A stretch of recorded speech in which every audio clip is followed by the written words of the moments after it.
How to be Rich에 오신 여러분 환영합니다. 저는 이수입니다.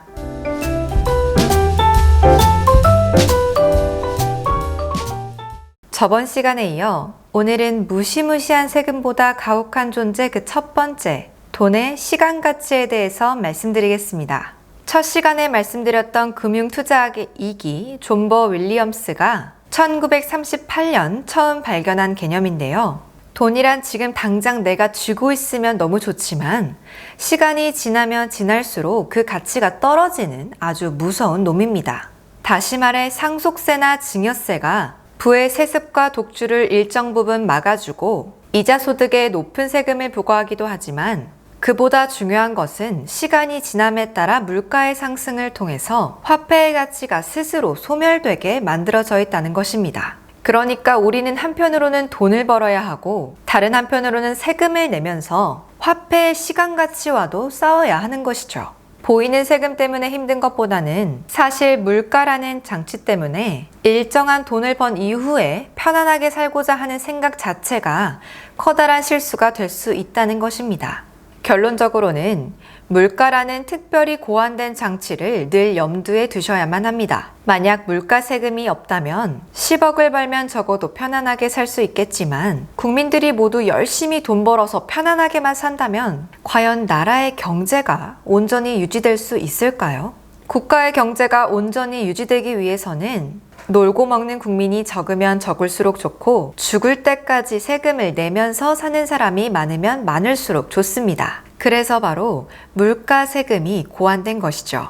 물가세는 가장 가혹한 세금이라고도 불리는데요. 작년에 100원을 주면 살 수 있었던 물건을 올해는 그 이상을 지불해야 살 수 있다면 이는 상대적으로 실물 자산의 가격이 올라갔다고 볼 수 있겠죠. 다시 말해 시장의 통화량이 지속적으로 늘어 물가가 전반적으로 상승한 것입니다. 좀 더 쉽게 예를 들어보죠. 만약 제가 1971년도에 금덩어리를 가지고 있다고 가정해 볼게요.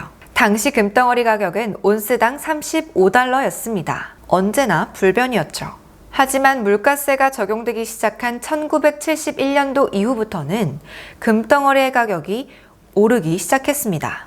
2008년도에는 온스당 1000달러를 넘었고 2011년에는 1700달러마저도 넘었죠. 영상을 찍고 있는 2021년 4월 초를 기준으로 현재 1700달러 전후에서 거래 중인데요. 1971년도에 비해서 대략 50배가 넘었습니다. 마치 금덩어리의 가치가 50배가 올랐다고 생각하실 수도 있겠지만 사실은 그동안 오히려 더 많은 금광들이 개발되어서 그 당시보다 더 많은 금들이 지구상에 존재하기 때문에 금덩어리의 가치는 사실상 큰 변동이 없었습니다. 그럼에도 불구하고 금이 50배나 올랐다고 하는 것은 화폐의 가치가 약 50분의 1로 줄었다는 것입니다.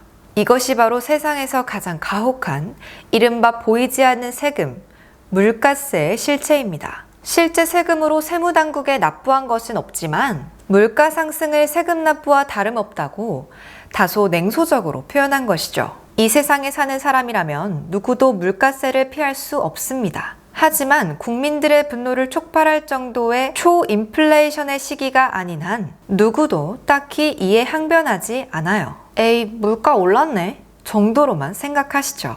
물론 독일의 국민들처럼 하이퍼 인플레이션의 시기를 직접 경험했거나 요즘 베네수엘라처럼 무시무시한 물가 상승을 직접 경험 중이라면 물가에 대해 매우 민감하겠지만 말이죠. 물가세에 대해서는 다음에 또 말씀드리기로 하고 다음으로 매우 중요한 위험 중에 하나인 장수 위험에 대해서 말씀드리겠습니다. 오래 살 위험. 조금 더 거칠게 말해서 돈이 없이 오래 살 위험을 말합니다. 과거에는 수명이 길지 않았지만 지금은 과학이 발달해서 수명이 매우 길어졌죠. 과거 당나라의 시인 백거이는 송곳 꽂을 땅이라도 구하려 했으나 아무리 애써도 물 위를 떠도는 나무 인형 신세였지. 마음 편히 누울 만한 초가집 한 채만 있다면 물 넘치는 땅이라도 상관없고 시끄럽고 먼지 나는 시장통이어도 괜찮은데 라며 20살이 넘을 때까지 집 한 칸 장만하지 못한 자신의 신세를 한탄했는데요. 당시 수명이 40세 전후였으니 20대라면 지금으로 따지면 40대 중후반입니다. 반평생 동안 집 한 칸 만들지 못하는 탄식은 그때나 지금이나 마찬가지인 것 같습니다. 하지만 지금은 그때보다 좋기 배는 더 살 수 있습니다. 흔히 100세 인생이라고 하는데요. 25세까지는 대학을 다니고 이후 취업 준비를 해서 약 30년 동안 돈을 번다면 그 돈으로 50년은 더 살아야 합니다. 30년 동안 번 돈을 가지고 나머지 50년을 살아야 하는데 자녀 계획이 있다면 양육부터 대학까지 과연 이 모든 걸 다 해결할 수 있을까요? 아마 답은 아닐 것입니다. 그래서 이제는 투자가 필수인 시대라고 말씀드린 겁니다. 지금까지 거론해드렸던 많은 위험들을 피할 수 있는 가장 유리한 방법은 투자입니다.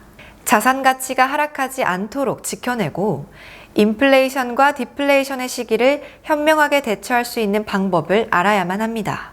집중적인 투자의 시기는 말할 것도 없고 관망하는 시기조차 일련의 투자 활동 사이클에 포함된다면 투자는 늘 우리 곁에 있다는 점을 명심하셔야겠죠. 오늘도 여러분께 유익한 시간 되셨기를 바라면서 저는 다음 영상에서 또 뵙겠습니다.